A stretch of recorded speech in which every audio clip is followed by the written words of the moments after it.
심상정 평당으로 모시겠습니다.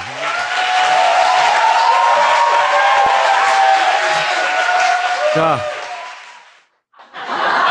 제가 인터넷에서 구한 제일 예쁜 사진이에요, 이게. 우리나라에서 당대표가 자기 임기를 다 채우는 당대표가 잘 없어요. 생각해 보시면 당대표 임기를 다 채우신, 예. 그리고 이제 이번 대선 겪으면서 이전과는 다른 것들 많이 겪지 않으셨어요?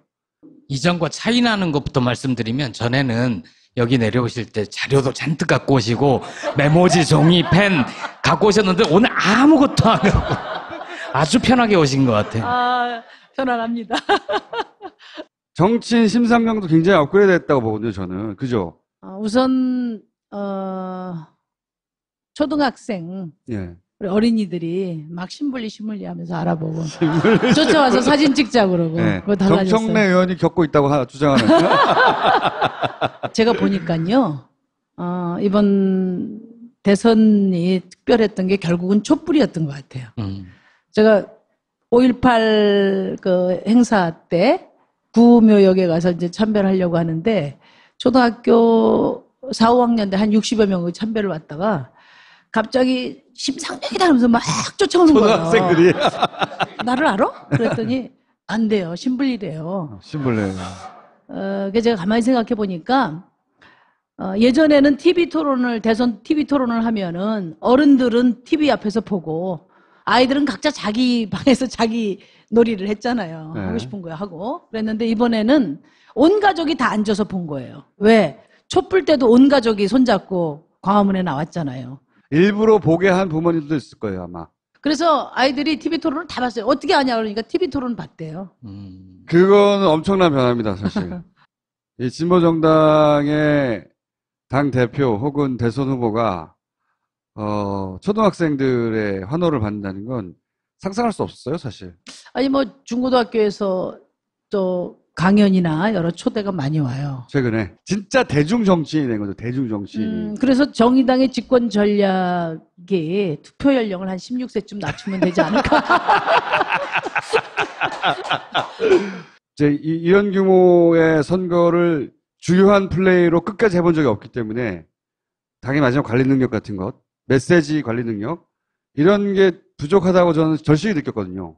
이번 선거에서 심상정이 보여준 능력이 우리 정의당의 능력이고 또 당이 보여준 한계가 심상정의 한계다. 이렇게 생각해요. 그래서 지금 말씀하신 것처럼 당이 집권 능력을 갖추는 게 지금 정의당으로 보나 또 대한민국 정치로 보나 가장 중요한 게 아닌가. 그러려면 그 능력 중에 이제 저희가 해결할 수 있는 게 있고 경쟁의 조건을 바꾸는 게 있죠. 그래서 선거제도 문제가 중요하다 이렇게 봐요. 저희는. 그러면은 한 번쯤은 내가 정의당의 얼굴인데 내가 한번 대표 더 할까? 이런 생각 혹시 안 해보셨어요? 그저께 제가 퇴임 기자회견을 했는데 제가 그냥 공식적으로 마사지하지 않고 있는 그대로 심정을 한번 표출을 했더니 우리 보좌관들이 절대 그렇게 말하면 안 된대요. 제가 오늘 이 자리에서는 제가 말씀드릴게요. 예. 시원섭섭하지 않냐 이야기할 때 시원만 하고 섭섭하지 않다 제가. 그러니까 아무 데서나 얘기해도 될 것 같은데. 네. 근데 이제 우선 뭐 아까 그 질문에 말씀드리면 정의당이 강하고 매력적인 정당이 되기 위해서는 리더십이 두터워야 된다고 생각해요. 그러니까 심상정 노회찬만 가지고 이 당이 강한 정당으로 또 집권 능력을 갖춘 정당으로 나갈 수 없기 때문에 새로운 지도력을 키워내는 것도 역시 제 소임의 중요한 일부였어요. 그래서 저는 뭐 아주 마음 편하게 제가 대표 그만둘 수 있고요. 심상정, 노회찬 브랜드가 정의당 브랜드보다 더 강하고 커요. 실제로. 어쩔 수 없어. 커요. 그 대중적 자산이 그렇게 많지 않단 말이야. 이 당에는 아직. 지방선거까지는 가고 다음 당대표가 되는 분들이 물론 훌륭한 정치 리더로 성장할 수도 있긴 한데 그런 기회를 주는 게 다급한 게 아니다 지금. 아니, 정수님 걱정하지 마세요. 저는 뭐 제가 낙선했다고 해서 뭐 산에 올라갈 일은 없어요. 뭐 미국 갈 생각도 없어요.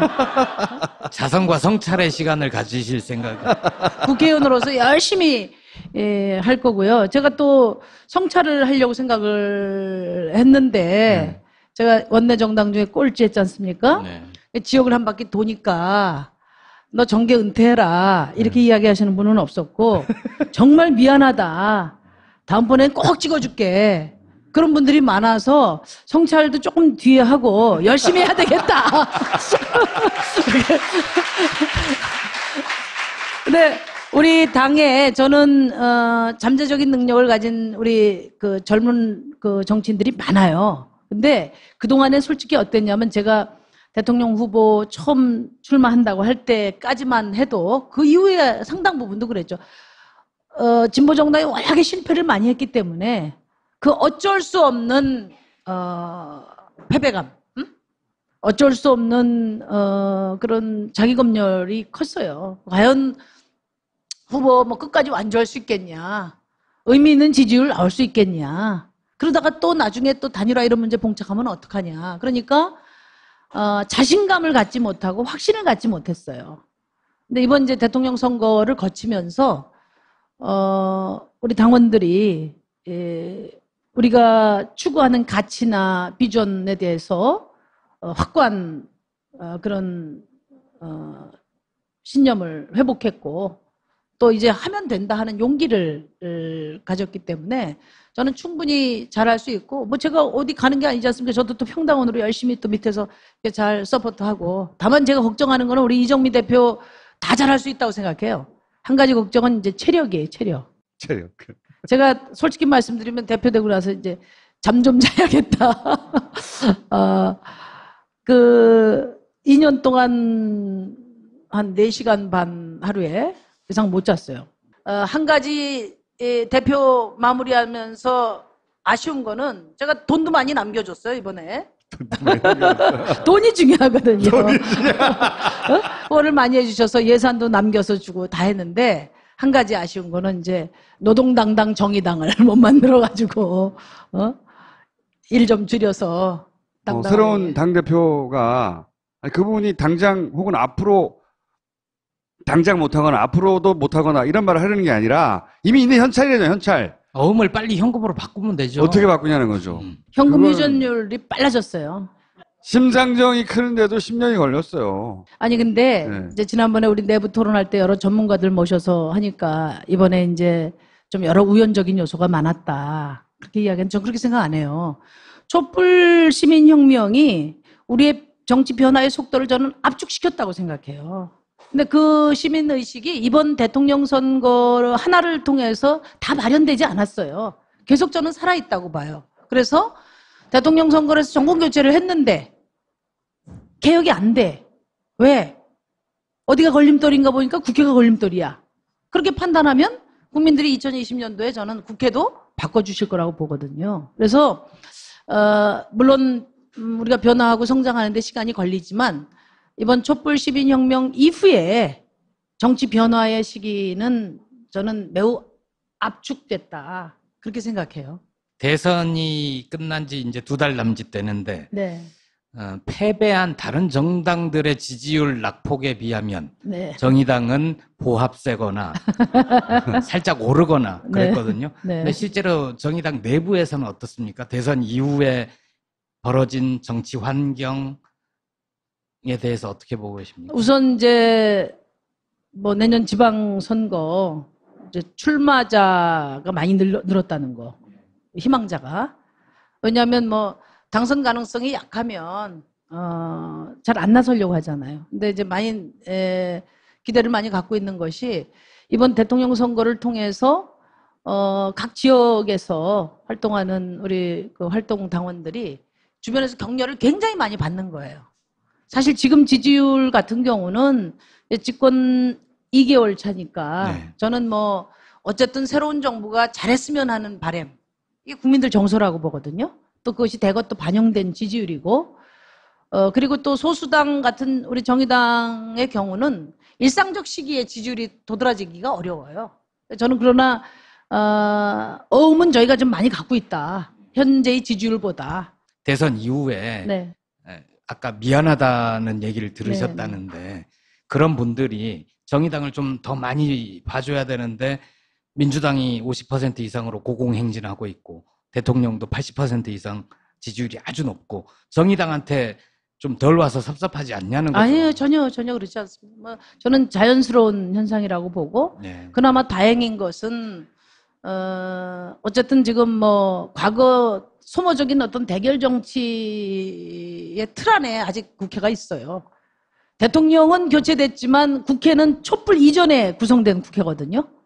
그러다 보니까 과거 낡은 대결 정치의 모습을 그대로 지금 갖고 있는데 국민들이 그것도 저는 정확히 보고 계시다. 그래서 어쨌든 이 중요한 우리 대한민국의 전환기에 새 정부가 개혁을 제대로 할 수 있도록 국민들이 지켜줘야 한다. 그런 생각을 저는 하고 계시다고 보고요. 저희 정의당의 스탠스가 바로 국민들의 생각이에요.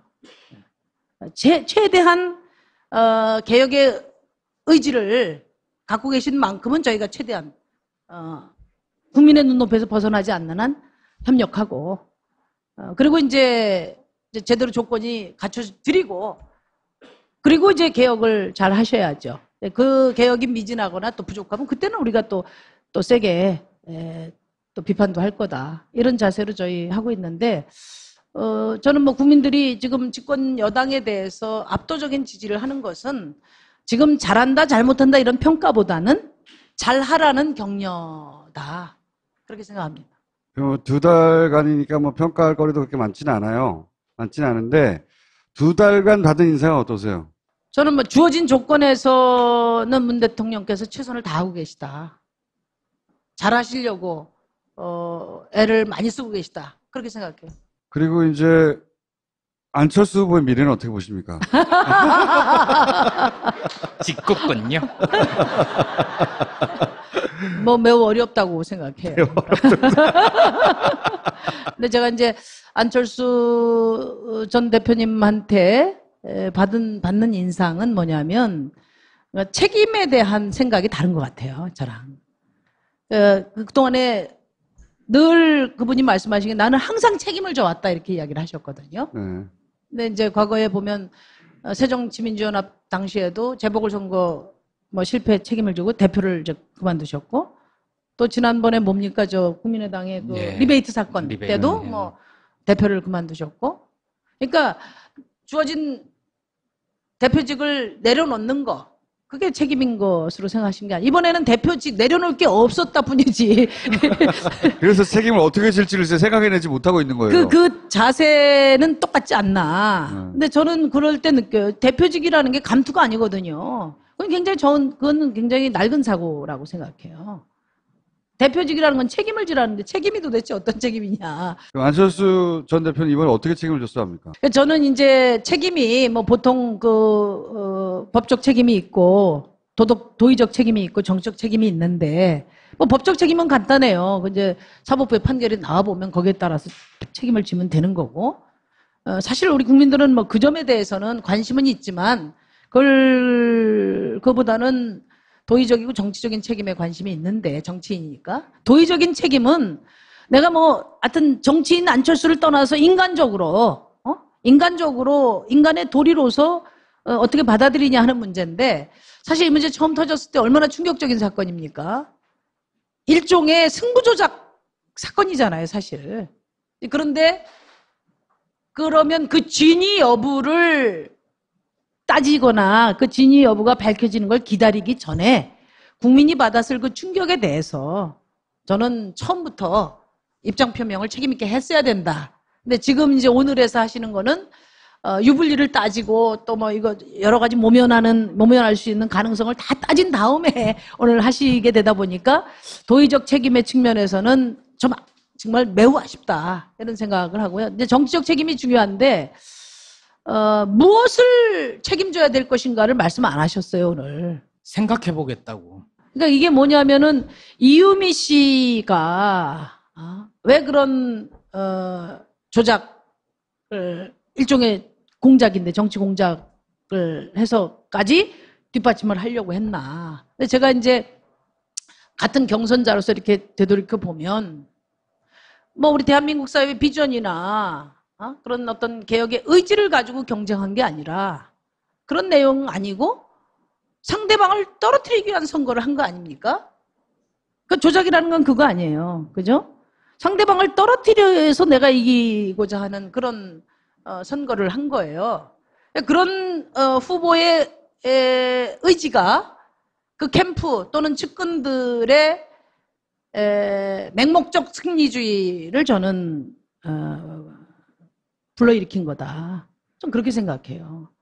바로 그 점을 저는 성찰했어야 되지 않나. 그 점이 잘못됐다는 것을 말씀하셔야 되지 않나. 후보가 예를 들어서 저희 같이 그런 나쁜 짓을 해서 범죄 행위를 해서 당선되는 것을 감히 상상하기 어려운 그런 승리보다도 또 그 과정이 중요하고 그 과정에서의 어떤 그 신뢰가 중요하고 이런 철학과 비전을 가진 후보였다면 그런 참모가 있을 수가 없다. 저는 그렇게 생각하거든요. 그래서 미래는 어떻게 보십니까?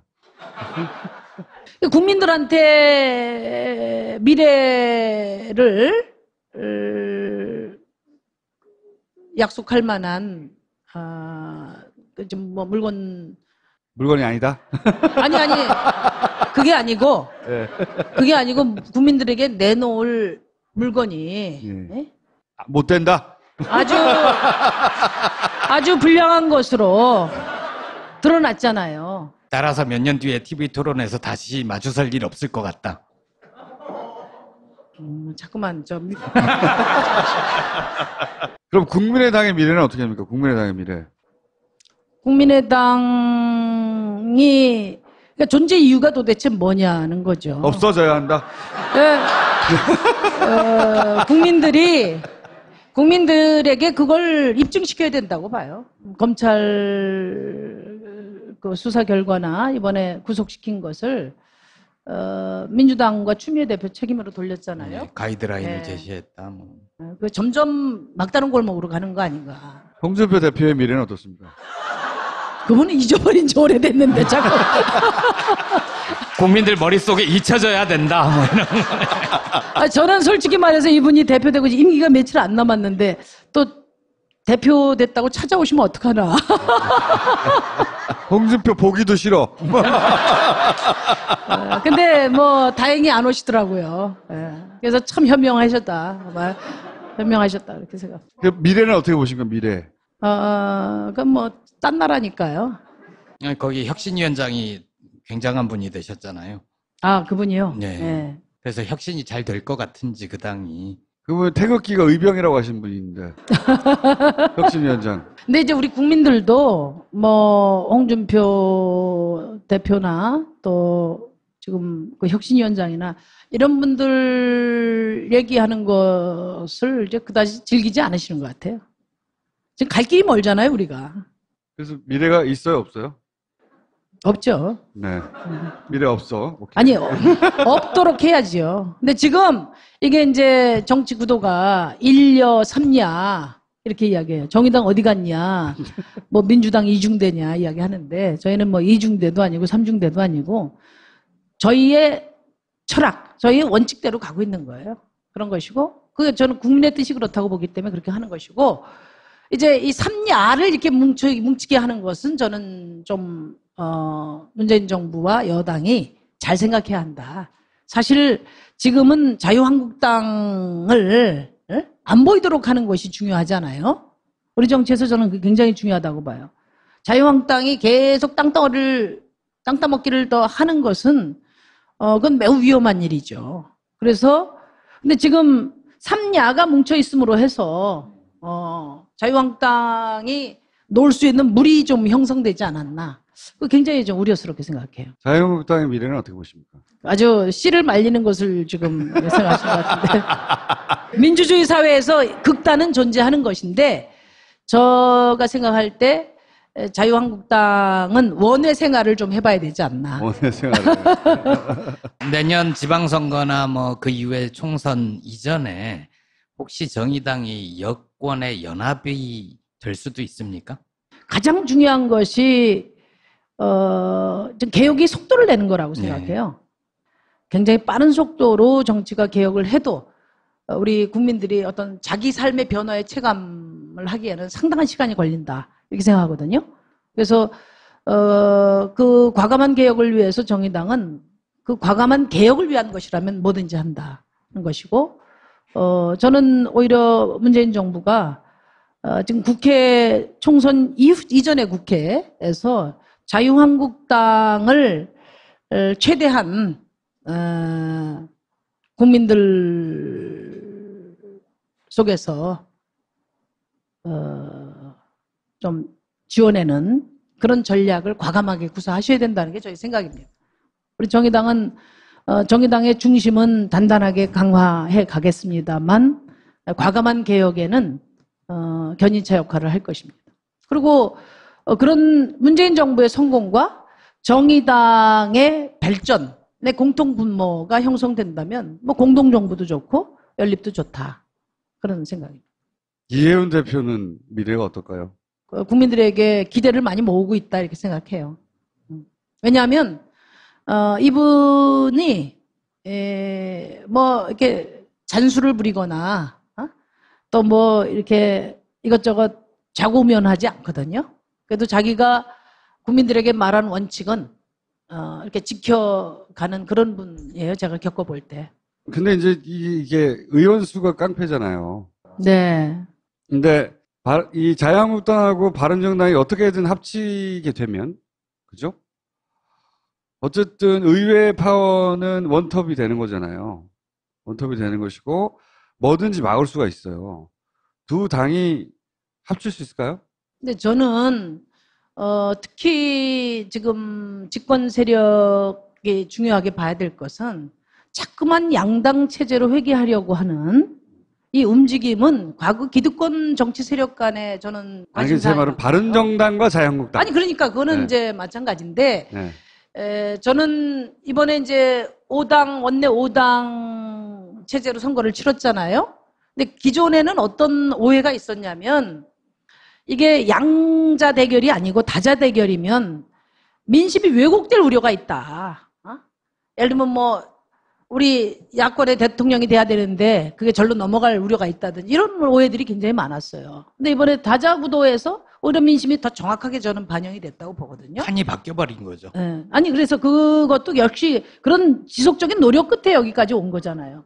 정의당 같은 노력이 있었기 때문에 다자 구도도 된 거고요. 네. 그래서 저는 앞으로 우리 사회가 좀 정치 발전이 국민들의 삶에 직결되려면은 지금 다원적 질서가 보장되는 그런 제도 변화가 필요하고 또 문재인 정부가 성공하기 위해서도 그게 절대적으로 필요하다. 이렇게 생각해요. 그거는 바람이고 실제 바른정당과 자유한국당은 저는 합칠 수도 있는 가능성이 그러니까 그럴 꽤 있다고 보는데. 가능성이 있어요. 네. 못 견디면 그 들어가는 거잖아요. 그러니까 못 견디면. 네? 근데 왜냐하면 지금 사실은 우리처럼 오랜 세월 동안 신념을 가지고 풍찬노숙한 정당이 아니라 제가 바른정당 분들 이렇게 보니까 아이고 집 나와서 고생이다. 응? 이런 분위기가 초반에 많았단 말이에요. 네. 그리고 조금 하다 안 되면 뭐 적당한 명분 찾아서 들어가면 그렇죠. 되죠. 네. 그런 조금 나약한 어떤 신념 체계에 기초해 있기 때문에 과연 그 험난한 뼈를 깎는 보수의 혁신을 진짜 이뤄낼 수 있겠냐 이런 점에 대해서 저도 좀 의구심이 있어요. 그런데 그렇기 때문에 더더욱이나 지금 여권에서는 자유한국당과 바른당이 합치지 않도록 하는 전략이 굉장히 필요한데 저는 지금 그게 잘 안 되고 있다고 보고 있어요. 바른정당과 자유한국당은 사실상 같은 당으로 이미 짧게는 몇 년을 길게는 뭐 수십 년간 같이 일해왔던 사람들이거든요. 다 잘. 물론 지금은 흩어져 있지만 그 틈을 전혀 이질적인 민주당 출신들이 들어가서 갈라놓기 어려워요. 아니 그게 이제 가서 가려는 게 아니고 네. 저는 이제 국회 운영 전략이 나와야 된다고 생각합니다. 그래서 자유한국당을 완전히 고립시켜야 돼요. 충분히 그럴 수 있어요. 의석이 100석이라고 말씀하시지만 우리 예전에 탄핵이 그런 논리 같았으면 탄핵이 가능하지 않았죠. 아무리 의석수가 절대 다수라 하더라도 민심이 80% 이상이 강력하게 요구했기 때문에 탄핵이 가능한 거예요. 바른당까지 적극적으로 끌어안는 그런 전략을 가져야 된다고. 전략이 짜기가 쉽지 않다. 근데 저는 이제 바른당에서 그 일부가 복귀해서 화해 가능성이 있지만 전부가 다 들어가지는 않을 것이다. 그렇게 할 수 없다 이렇게 보고요. 이제 일부가 남으면 이제 교섭단체 지위를 이제 잃을 경우에 지금 딱 20석이죠. 이제 어떻게 되느냐 하는 게 있어요. 근데 한 이제 사람만 해도 저희는 뭐 빠지면 안 되니까. 그렇게 살아왔기 때문에 버틸 수가 있는데 그분들은 이게 금수저 하다가 갑자기 은수저도 아니고 흑수저, 지금 은수저 수준은 되잖아요. 흑수저는 못할 가능성이 있어요. 그래서 염려가 되지만 그런데 정치 구도를 어떻게 짜가느냐에 따라서 저는 오히려 자유한국당을 좀 더 여론상으로 코너로 몰고 당장 수치를 줄일 수는 없지만 바른정당을 좀 더 그 국민들에게 부각시키는 그런 충분한 전략이 가능하다. 그리고 이제 이해운 대표가 그런 전략 구사에 상당히 순기능을 할 수 있는 그런 대표라는 점을 저는 여권에서 주목해야 된다 이렇게 생각합니다. 이혜원 대표 같은 경우는 환생경제 얘기를 끊임없이 합니다. 예전에 노무현 정부 초기에 환생경제. 환생경제라는 네. 연극에서 당시 대통령이었던 이제 노무현 대통령에서 굉장히 낮은 수준의 쌍 풍자, 욕을 해야 되죠. 예, 낮은 수준의 풍자라고 하기에는 너무 저질스러운 그런 연극이었는데 거기에 배역을 맡았단 말이죠. 근데 물어본 적이 있어 사실은. 그때 그거 해가지고 욕 엄청 쳐드시는 거 아냐고. 근데 지나가는 얘기를 한 적이 있어요. 한 3, 4개월 전에 박근혜한테 버림받고 이제 그 고생하다가 다시 이 중앙정치로 들어오고 나서 가만히 생각해 보니 노무현 대통령이 참 좋은 사람이었다는 거예요. 그래서 오늘 봉하마을 간 건가요? 그러니까 괜찮은 자질을 가진 정치인이에요. 여당이 원하는 대로만 움직여주지는 않겠죠. 당연하죠, 그거는. 근데 이제 그 요즘 유행하는 말 협치의 대상이 될 수 있다고 생각하시는 거잖아요. 자유한국당은 아예 빠져야 되는 거고. 그 정책 연대는 충분히 가능하다. 정책 연대는 가능한. 왜냐하면은 이혜훈 대표는 제가 17대 때도 재정경제위원회 바로 내 옆자리에 있었어요. 그리고 이제 그래서 요즘도 뭐 사적으로도 이야기를 많이 나누는데 충분히 프로그램을 만들 수 있고 그것이 뭐 어떤 뭐 포섭이나 이런 게 아니라 정당하게 어떤 정책 연대가 가능하다고 보고요. 제가 이제 대선하는 과정에서 뭐 구세어라 유승민하고 너무 뛰어가지고 제가 4호위가 바뀌었다고. 그래서 뭐 우리 총수님도 지적을 하고 우리 당내에서도 야단을 맞았는데 그건 제가 인정해요. 근데 제가 그랬던 이유는 우리가 정파적 경쟁도 있지만 전체 정치 공익적인 차원에서의 사명도 있잖아요. 그런 점에서 저는 진짜 자유한국당 같은 데가 다시 복원이 돼서 힘을 갖는 것은 절대 안 된다고는 촛불시민혁명에 대한 배신이다 이런 생각이 있었어요. 그래서 제가 그때 유승민 대표를 이렇게 격려도 하고 했는데 뭐 그냥 그걸 갖다 프랑카드도 걸고 막 이렇게 하는 거라. 만들어 주셨어요. 그래가지고 또 제가 유세할 때마다 또 그 프랑카드를 들고 오세요 선거운동원들께서. 그랬는데 어쨌든 저는 지금 자유한국당의 의석이 많기 때문에 이제 지금 말씀하신 것처럼 다른 선택지가 없을 때 자유한국당이 지금보다 조금 더 득세할 뭐 8대2 범위 내에서겠지만 어떤 그럴 가능성이 있단 말이에요. 그렇다면 다른 대안만 있다면 우리 국민들은 저는 자유한국당을 원외로 내모는데 다 동참할 것 같아요. 그러면 110명 가까이를 다 떨어뜨리는. 저는 그 점을 매우 중요하게 보거든요. 우리가 지난 10년 민주정부하고 그 다음에 9년 동안 너무나 놀라고 충격적인 것이 우리가 일궈온 민주주의가 불가역적인 건 줄 알았는데 예? 정권을 누가 잡느냐에 따라서 그 60년 기득권 세력이 정권을 잡으니까 얼마든지 엉망진창을 만들 수 있구나 하는 것을 우리가 느꼈잖아요. 그래서 정권 교체도 중요하지만 전 정치 구도 자체를 크게 바꿔야 된다. 네. 극우 수구 세력을 말하자면 완전히 주변화시켜야 된다. 현실 정치 내에서. 그 사명에 대해서는 저는 자유한국당이 아닌 모든 정당이 저는 힘을 합쳐야 된다 이렇게 생각을 하고 특히 이제 정부도 대통령께서도 이 점을 굉장히 중요한 사명으로 생각하셔야 되지 않나.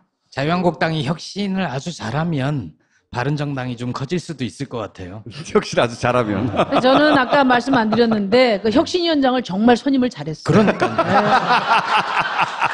그래서 결코 비난하고 싶은 생각이 없어요. 당분간은 바른당이 못 가겠구나. 그래서 아니, 진짜 그 혁신위원장은 신의 한 수예요. 그러니까 박근혜 대통령이 뭐, 희생자, 희생양, 그리고 뭐, 태극기 집회를 본인이 직접 참여하였을 뿐만 아니라, 태극기 집회가 훨씬 숫자가 많았다는 주장들. 듣던 이야기 들잖아요? 숫자가 훨씬 많았는데 보도를 안 해줬다. 태극기가 의병이었다, 이런 거. 그게 자기의 정체성이라고 얘기를 예. 했죠. 그런데 그분이 혁신위원장이 됐어. 저는 홍준표 대표님이 되신 이후에 기대가 컸어요. 근데 그 기대에 딱 부응을 하시더라고요. 상당히 저는 여러 가지 여건이 좋다 이렇게 생각하는데 그 부분에 대해서 뭐 제가 힘이 없으니까 힘 있는 여건에서 좀 보다 좀 적극적인 전략을 구사하셨으면 하는 바람을 이게 말씀드립니다. 오늘 혹시 마지막으로 하실 말씀 제가 이제 있으세요? 대표가 아니기 때문에 예.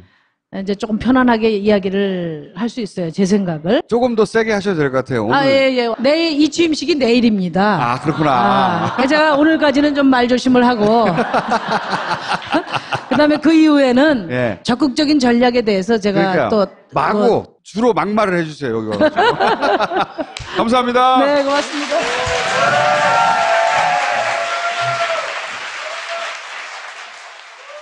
이보시오. 마카 좀 갖다 주시오. 이거 보세요. 여기는 한국입니다. 마카는 페루에 가야 있으니까 그냥 푹 쉬세요. 뭐라고? 페루비안 네이처 코리아의 마카를 모른다고? 아니, 이게 무슨 소리야? 페루를 대표하는 슈퍼푸드 마카. 이제 국내에서도 100%로 드실 수 있습니다. 딴지마켓에서 파는 마카 남녀노소 모두에게 줬어. 한 적이 없기 때문에 당의 마지막 관리 능력 같은 것, 메시지 관리 능력 이런 게 부족하다고 저는 절실히 느꼈거든요.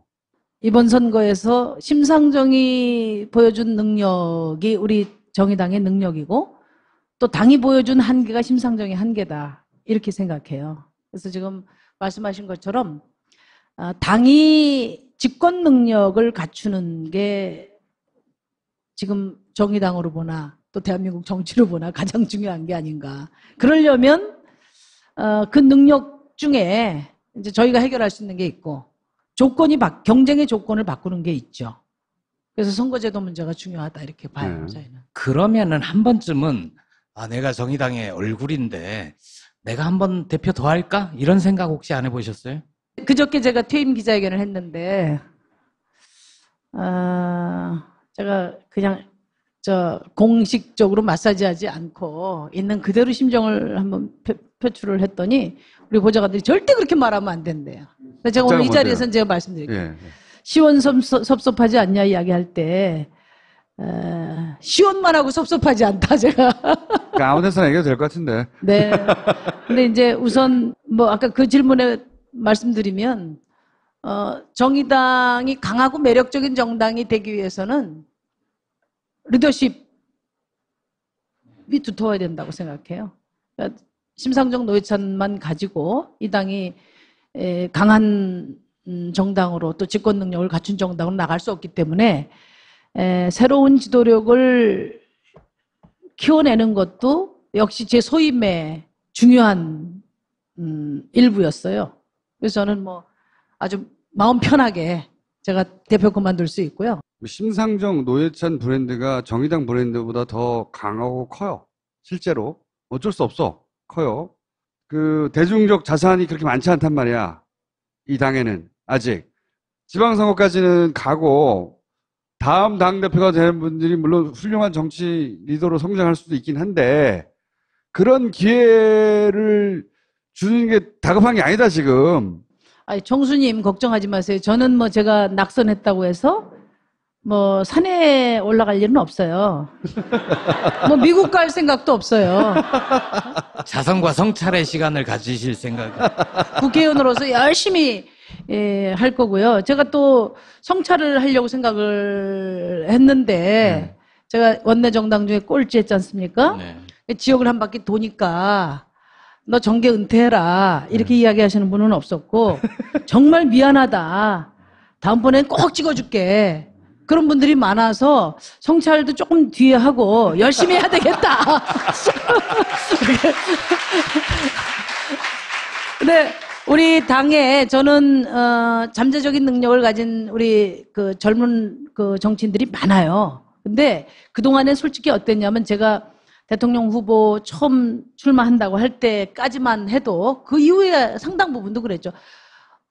진보 정당이 워낙에 실패를 많이 했기 때문에 그 어쩔 수 없는 패배감, 어쩔 수 없는 그런 자기검열이 컸어요. 과연 후보 뭐 끝까지 완주할 수 있겠냐, 의미 있는 지지율 나올 수 있겠냐. 그러다가 또 나중에 또 단일화 이런 문제 봉착하면 어떡하냐. 그러니까 자신감을 갖지 못하고 확신을 갖지 못했어요. 근데 이번 이제 대통령 선거를 거치면서 우리 당원들이 우리가 추구하는 가치나 비전에 대해서 확고한 그런 신념을 회복했고 또 이제 하면 된다 하는 용기를 가졌기 때문에 저는 충분히 잘할 수 있고 뭐 제가 어디 가는 게 아니지 않습니까? 저도 또 평당원으로 열심히 또 밑에서 잘 서포트하고 다만 제가 걱정하는 거는 우리 이정미 대표 다 잘할 수 있다고 생각해요. 한 가지 걱정은 이제 체력이에요, 체력. 체력. 제가 솔직히 말씀드리면 대표 되고 나서 이제 잠 좀 자야겠다.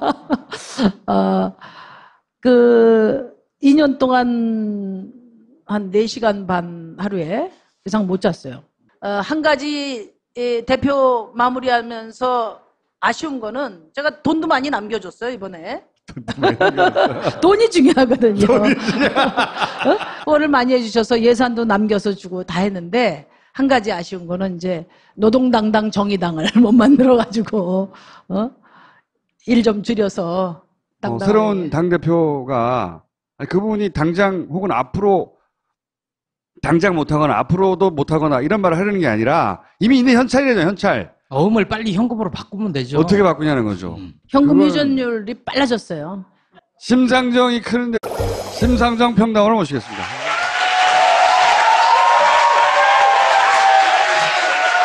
자, 제가 인터넷에서 구한 제일 예쁜 사진이에요, 이게. 우리나라에서 당대표가 자기 임기를 다 채우는 당대표가 잘 없어요.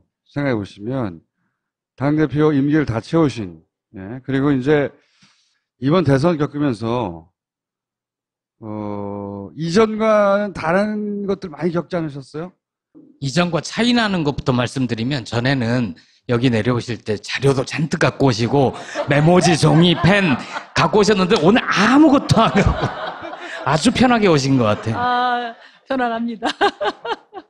정치인 심상정도 굉장히 업그레이드 했다고 보거든요, 저는. 그죠? 우선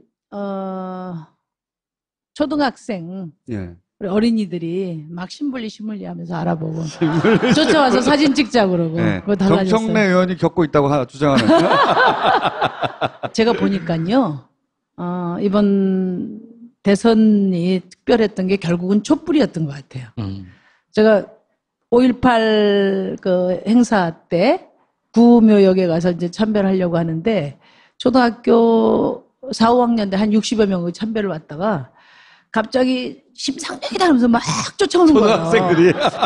나를 알아? 그랬더니 안 돼요. 신불이래요. 신불래.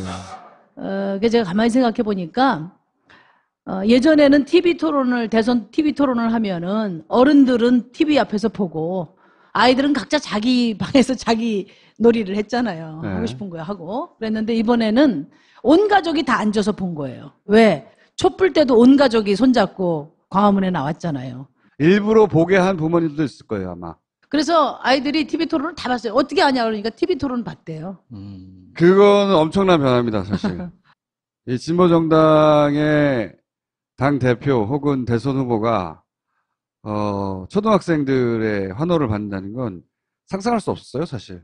아니 뭐 중고등학교에서 또 강연이나 여러 초대가 많이 와요. 최근에 진짜 대중 정치인이 된 거죠, 대중 정치인이. 그래서 정의당의 집권 전략이 투표 연령을 한 16세쯤 낮추면 되지 않을까? 이제 이런 규모의 선거를 주요한 플레이로 끝까지 해본. 어쨌든 지금 뭐 과거 소모적인 어떤 대결 정치의 틀 안에 아직 국회가 있어요. 대통령은 교체됐지만 국회는 촛불 이전에 구성된 국회거든요. 그러다 보니까 과거 낡은 대결 정치의 모습을 그대로 지금 갖고 있는데 국민들이 그것도 저는 정확히 보고 계시다. 그래서 어쨌든 이 중요한 우리 대한민국의 전환기에 새 정부가 개혁을 제대로 할 수 있도록 국민들이 지켜줘야 한다. 그런 생각을 저는 하고 계시다고 보고요. 저희 정의당의 스탠스가 바로 국민들의 생각이에요. 최대한 개혁의 의지를 갖고 계신 만큼은 저희가 최대한 국민의 눈높이에서 벗어나지 않는 한 협력하고 그리고 이제 제대로 조건이 갖춰드리고 그리고 이제 개혁을 잘 하셔야죠. 그 개혁이 미진하거나 또 부족하면 그때는 우리가 또 세게 또 비판도 할 거다. 이런 자세로 저희 하고 있는데 저는 뭐 국민들이 지금 집권 여당에 대해서 압도적인 지지를 하는 것은 지금 잘한다 잘못한다 이런 평가보다는 잘하라는 격려다. 그렇게 생각합니다. 2달간이니까 뭐 평가할 거리도 그렇게 많지는 않아요. 많지는 않은데 2달간 받은 인상은 어떠세요? 저는 뭐 주어진 조건에서는 문 대통령께서 최선을 다하고 계시다. 잘하시려고 애를 많이 쓰고 계시다. 그렇게 생각해요. 그리고 이제 안철수 후보의 미래는 어떻게 보십니까? 짓궂군요. 뭐 매우 어렵다고 생각해요. 근데 제가 이제 안철수 전 대표님한테 받는 인상은 뭐냐면 책임에 대한 생각이 다른 것 같아요. 저랑. 그동안에 늘 그분이 말씀하신 게 나는 항상 책임을 져왔다 이렇게 이야기를 하셨거든요. 네. 근데 이제 과거에 보면 새정치민주연합 당시에도 재보궐선거 뭐 실패 책임을 지고 대표를 이제 그만두셨고 또 지난번에 뭡니까 저 국민의당의 그 예. 리베이트 사건 리베이트, 때도 예. 뭐 대표를 그만두셨고 그러니까 주어진 대표직을 내려놓는 거 그게 책임인 것으로 생각하신 게 아니에요. 이번에는 대표직 내려놓을 그때도 10년이 걸렸어요. 아니 근데 네. 이제 지난번에 우리 내부 토론할 때 여러 전문가들 모셔서 하니까 이번에 이제 좀 여러 우연적인 요소가 많았다. 그렇게 이야기는 전 그렇게 생각 안 해요. 촛불 시민혁명이 우리의 정치 변화의 속도를 저는 압축시켰다고 생각해요. 근데 그 시민의식이 이번 대통령 선거 하나를 통해서 다 마련되지 않았어요. 계속 저는 살아있다고 봐요. 그래서 대통령 선거에서 정권교체를 했는데 개혁이 안 돼. 왜? 어디가 걸림돌인가 보니까 국회가 걸림돌이야. 그렇게 판단하면 국민들이 2020년도에 저는 국회도 바꿔주실 거라고 보거든요. 그래서 물론 우리가 변화하고 성장하는데 시간이 걸리지만 이번 촛불 시민혁명 이후에 정치 변화의 시기는 저는 매우 압축됐다. 그렇게 생각해요. 대선이 끝난 지 이제 2달 남짓 되는데 네. 패배한 다른 정당들의 지지율 낙폭에 비하면 네. 정의당은 보합세거나 살짝 오르거나 그랬거든요. 네. 근데 실제로 정의당 내부에서는 어떻습니까? 대선 이후에 벌어진 정치 환경에 대해서 어떻게 보고 계십니까? 우선 이제 뭐 내년 지방선거 이제 출마자가 많이 늘었다는 거. 희망자가. 왜냐하면 뭐 당선 가능성이 약하면 잘 안 나서려고 하잖아요. 근데 이제 많이 기대를 많이 갖고 있는 것이 이번 대통령 선거를 통해서 각 지역에서 활동하는 우리 그 활동 당원들이 주변에서 격려를 굉장히 많이 받는 거예요. 사실 지금 지지율 같은 경우는 집권 2개월 차니까 네. 저는 뭐 어쨌든 새로운 정부가 잘했으면 하는 바람, 이게 국민들 정서라고 보거든요. 또 그것이 대거 또 반영된 지지율이고, 그리고 또 소수당 같은 우리 정의당의 경우는 일상적 시기에 지지율이 도드라지기가 어려워요. 저는 그러나 어음은 저희가 좀 많이 갖고 있다. 현재의 지지율보다. 대선 이후에 네. 아까 미안하다는 얘기를 들으셨다는데 그런 분들이 정의당을 좀 더 많이 봐줘야 되는데 민주당이 50% 이상으로 고공행진하고 있고 대통령도 80% 이상 지지율이 아주 높고 정의당한테 좀 덜 와서 섭섭하지 않냐는 거죠. 아니에요. 전혀 그렇지 않습니다. 뭐 저는 자연스러운 현상이라고 보고, 네. 그나마 다행인 것은